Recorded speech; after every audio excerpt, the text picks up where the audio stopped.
here with Floyd Red Crow Westerman. Thank you, at the Santa Fe Indian Market, and we were so excited. We just arrived and ran right into him. So tell us about your piece here and what you're doing here. Well, let's say if I start with the bronze here. This is a bronze. I started to do a series of great leaders. I think it's important historically that people know about the great leaders, and one way to do it is to highlight them with bronze like these. I made a bronze of Geronimo back over there and Chief Joseph here, and I'm going on to other pieces of cultural artwork. This is my first show. As you know, I've been playing music for 30 years with my music and being involved in movies, different movies.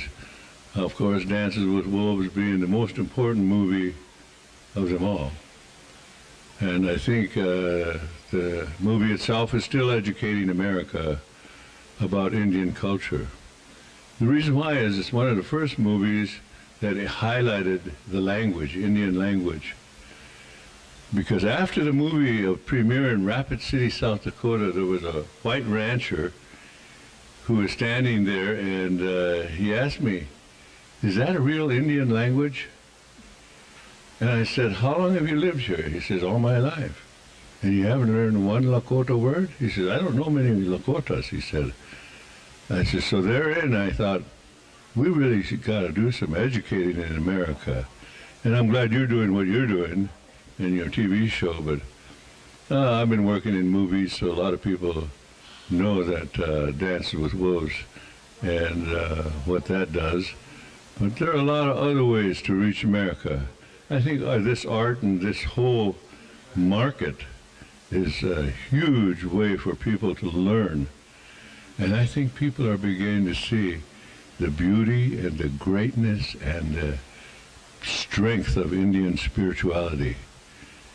I think Indian people are the only ones in America who have a cultural belief so strong and so beautiful. Because now, I think a lot of people want to be Indian. Now, a lot of people want to pick up the Indian belief and way of how you walk on earth. That's evident with all the New Age people we have in the world, in the country.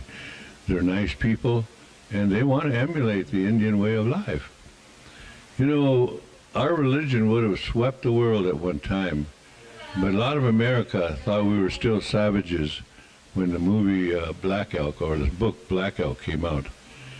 Neihart, who wrote the book, thought it would sweep the world, but when it came out, Americans still thought Indians in 1920s, America thought Indians were still savages.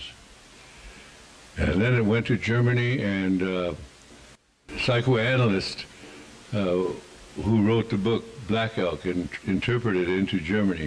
They sold millions in Germany, and then it bounced back in America, and Black Elk started selling because it was a worthy statement for the world. And at that time, Neihart thought this way of life would sweep the world, but it didn't, and it still hasn't yet. But I think many people are turning toward the Indian belief as a way to look at how to walk on earth. I think that all the artwork here is a way of educating people about the Indian culture. And as you'll interview the young man here, who is at this gallery where I'm showing my portraits. The reason why I got involved with them is 2 years ago my lungs were failing, and I think you might have seen me with oxygen tanks, but I was still trying to sing, and soon I couldn't sing anymore, and I was more bound to home, and I started doing the sculptures. Then I got a lung transplant, and that I never thought I'd see Santa Fe again. And it's gave me a new life to where I could be here, be at this market, where I could be here to do movies and be back in the industry, and I could do more concerts. I couldn't even sing, and singing was really who I am about.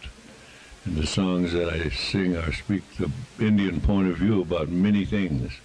Well, you have many talents, and it's so good to see you healthy. Because the last time I did see you, you had just I think had the surgery, and it's wonderful to see you out. I'm hoping we can have you on Native Voice TV soon.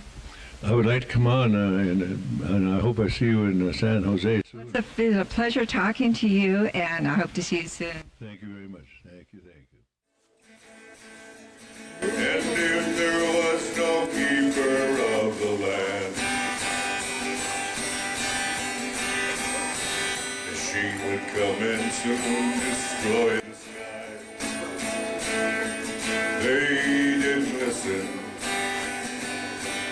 They didn't listen. They didn't listen to me.